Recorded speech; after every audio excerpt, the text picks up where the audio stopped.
कैसे हैं आप सभी। इस क्लास में हम पढ़ेंगे पॉलिटी, आरपीएफ कांस्टेबल और एसआई के लिए हम ये क्लासें ले रहे हैं। पॉलिटी की हमारी ये 16वीं क्लास है। इसमें क्लास में हम जो भी जितने भी क्वेश्चन करेंगे वो सारे के सारे क्वेश्चन क्या है, आए हुए क्वेश्चन है रेलवे के एग्ज़ाम के अंदर। ठीक है, तो पहला क्वेश्चन क्या है हमारा। पहला क्वेश्चन है, क्या कोई व्यक्ति दोनों सदनों का सदस्य बन सकता है? हाँ, वित्तीय आपातकाल के दौरान, राष्ट्रीय आपातकाल के दौरान नहीं। तो दोनों सदनों का जो है वो सदस्य एक व्यक्ति नहीं बन सकता। तो आपका इसका डी ऑप्शन है वो करेक्ट आंसर होगा। अगर कोई व्यक्ति 2 सीटों पर चुना जाता है तो उसे 10 दिन का टाइम होता है। 10 दिन के अंदर चुनाव आयोग के सचिव को लिखित में अपनी इच्छा से लिखित में एक सीट के लिए जो है अवगत कराना होता है। अगर ऐसा नहीं करता है तो 10 दिन बाद उसकी एक सीट है वो स्वतः ही रिक्त हो जाती है। ठीक है, अगला क्वेश्चन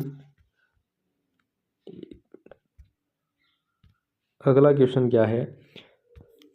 सामान्य तौर पर लोकसभा के सदस्यों का कार्यकाल 5 वर्ष का होता है, लेकिन इससे पहले भी खत्म किया जा सकता है। उपराष्ट्रपति के द्वारा, प्रधानमंत्री के द्वारा, राष्ट्रपति के द्वारा, लोकसभा स्पीकर यानी लोकसभा के अध्यक्ष द्वारा।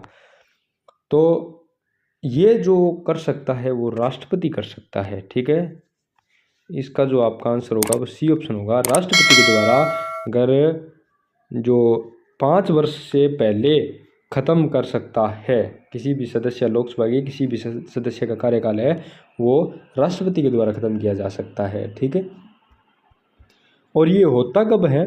देखो, लोकसभा का जो सामान्य, तो आपको बताइए सामान्य कार्यकाल कितना होता है? 5 वर्ष होता है। और 5 वर्ष से पूर्व अवधि में जो है राष्ट्रपति ही इसे भंग कर सकता है, राष्ट्रपति। ठीक है, और ये भारतीय संविधान के अनुच्छेद 85 के तहत राष्ट्रपति है वो केंद्रीय मंत्रिपरिषद, केंद्रीय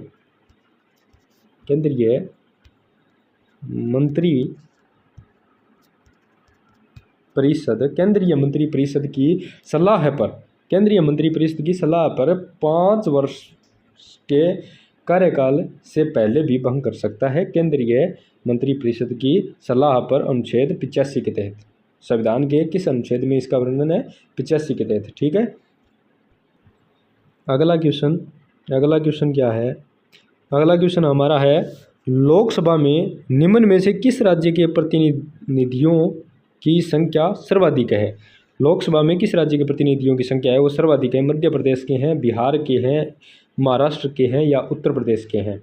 तो लोकसभा के अंदर जो सर्वाधिक है वो आपकी उत्तर प्रदेश के प्रतिनिधियों की संख्या है। ठीक है, उत्तर प्रदेश के प्रतिनिधियों की जो संख्या है। उत्तर प्रदेश में लोकसभा की कुल कितनी सीटें हैं? 80 सीटें हैं। उत्तर प्रदेश में लोकसभा की कुल कितनी सीटें हैं? 80 है। और महाराष्ट्र की हम बात करें, महाराष्ट्र के अंदर 48 कुल सीटें हैं। और बिहार की अगर हम बात करें तो बिहार में कुल सीटें 40 है। और अगर हम बात करें मध्य प्रदेश की तो मध्य प्रदेश में कुल जो लोकसभा सीटें हैं वो कितनी है? 29 है। ठीक है, तो सबसे अधिक कहाँ है? उत्तर प्रदेश के अंदर है।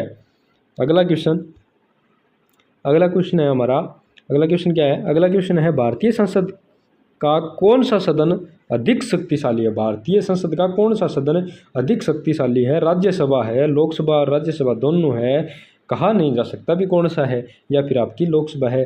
तो जो भारत की जो संसद में सबसे सर्वाधिक सदन है वो आपका शक्तिशाली सदन है वो आपका लोकसभा है। ठीक है, तो डी ऑप्शन आपका इसका जो है करेक्ट आंसर हो जाता है। तो जो आपको पता है भारतीय सदन है, भारतीय संसद यानी भारतीय संसद है वो 2 भागों में विभाजित है, एक राज्यसभा और लोकसभा। ठीक है, तो सर्वाधिक जो शक्तिशाली है आपकी लोकसभा होगी। इसका कारण ये है, शक्तिशाली होने का कारण क्या है? शक्तिशाली होने का कारण ये है कि लोकसभा को जो विधायी कार्यपालिका है, विधायी कार्यपालिका के अंदर राज्यसभा से जो है अधिक शक्तियाँ प्राप्त है। ठीक है,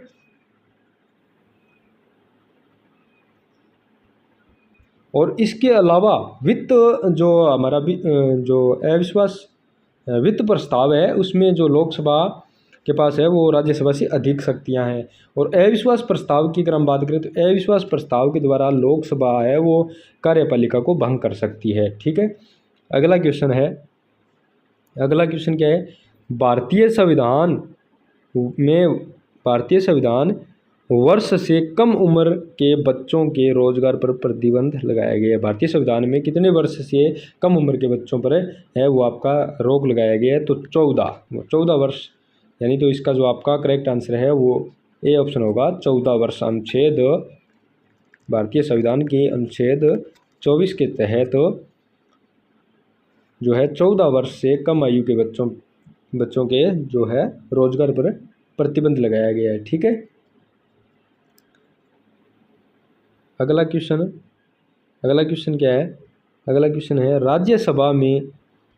राज्यसभा में सदस्यों की कुल संख्या कितनी है। राज्यसभा में जो है सदस्यों की कुल संख्या कितनी है, तो ये तो लगभग आप सबको पता ही है भी 250 है। सी ऑप्शन आपका इसका जो है करेक्ट आंसर होगा। भारतीय संविधान के अनुच्छेद 80 यानी 80 के अंदर बताया गया, अनुच्छेद 80 के अंदर बताया गया है कि राज्यसभा के लिए अधिकतम सदस्यों की संख्या कितनी है, 250 है। ठीक है,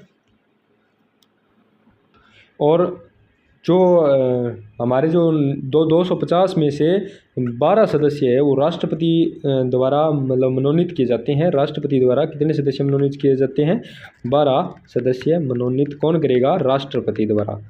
ठीक है, राष्ट्रपति द्वारा 12 सदस्य राष्ट्रपति द्वारा मनोनीत किए जाते हैं। बाकी के जो 233 सीटों पे है वो चुनाव होते हैं, 233 चुनाव किया जाता है और इसी के साथ जो है 245 आपके हो जाती है। तो वर्तमान के अंदर कितने हैं, 245 सदस्य संख्या है, कुल संख्या है वो सदस्यों की कितनी है, 245 है वर्तमान के अंदर।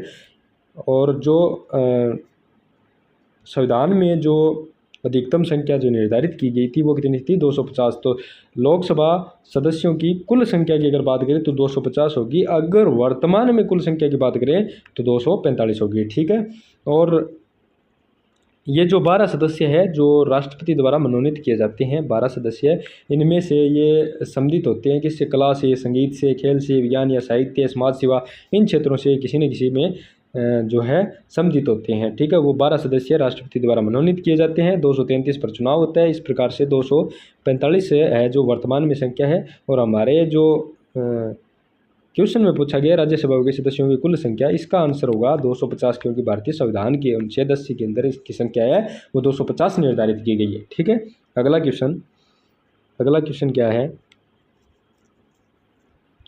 अगला क्वेश्चन है, एक स्वायत्त निकाय के रूप में भारतीय संसदीय समूह का गठन है वो आपका किस वर्ष किया गया था। तो भारतीय संसदीय समूह का गठन आपका 1949 में किया गया था। इसका गठन 16 अगस्त 1948 में आपका जो संविधान सभा द्वारा एक प्रस्ताव अपनाया गया था, उसके अनुसरण में 1949 के अंदर भारतीय संसदीय समूह का गठन किया गया। अगला क्वेश्चन हमारा क्या है, अगला क्वेश्चन है वो आपका है 2002 में किस संविधान संशोधन द्वारा शिक्षा को मूल अधिकारों में शामिल किया गया। 2002 में किस संविधान संशोधन में शिक्षा को है वो मूल अधिकारों में शामिल किया गया। कौन सा संविधान संशोधन था, 86वां संविधान संशोधन था, 96वें संविधान संशोधन के तहत और 84वें संविधान संशोधन के तहत, 42वें संविधान संशोधन के तहत। तो इसका जो आपका सही आंसर है वो आपका है 86वां संविधान संशोधन 2002, 2 दिसंबर 2002, 2 दिसंबर 2002।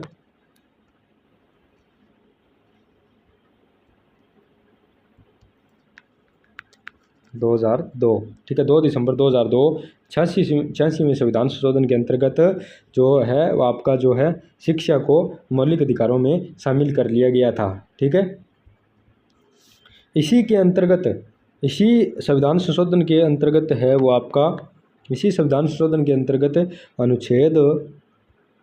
अनुच्छेद 21 कै जोड़ा गया। इसमें 6 से 14 वर्ष के बच्चों के लिए जो शिक्षा अनिवार्य कर दी गई और इसका प्रावधान राज्य के लिए अनिवार्य कर दिया गया, यानी 6 से 14 वर्ष के बच्चों के लिए अनिवार्य शिक्षा का प्रावधान है वो राज्य के लिए अनिवार्य कर दिया। ठीक है, और हम बात करें 96वें संविधान संशोधन की, तो 96वें संविधान संशोधन के अंदर जो ये संशोधन हुआ था 2011 के अंदर, इसमें ओडिशा का नाम बदलकर इसमें ओडिशा का नाम बदलकर इसके अंतर्गत उड़ीसा का नाम बदलकर ओडिशा कर दिया गया। ठीक है, उड़ीसा का नाम बदलकर ओडिशा कर दिया गया था।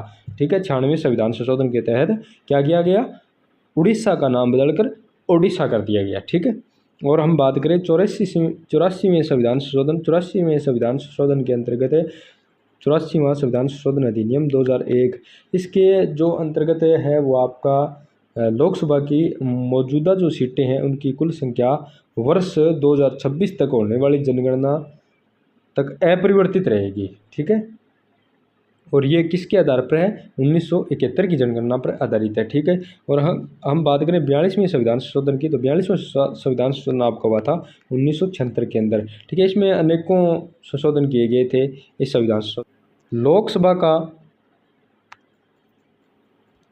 लोकसभा का अध्यक्ष किसके द्वारा चुना जाता है, लोकसभा का अध्यक्ष है वो किसके द्वारा चुना जाता है, लोकसभा के सभी सदस्यों द्वारा प्रत्यक्ष तौर पर लोग चुनते हैं, संसद के सभी सदस्य चुनते हैं, भारत का मुख्य न्यायाधीश है उनके द्वारा चुना जाता है। तो लोकसभा के अध्यक्ष की अगर हम बात करें तो वो चुने जाते हैं लोकसभा के सभी सदस्यों द्वारा चुना जाता है। ठीक है, लोकसभा के सभी सदस्यों द्वारा।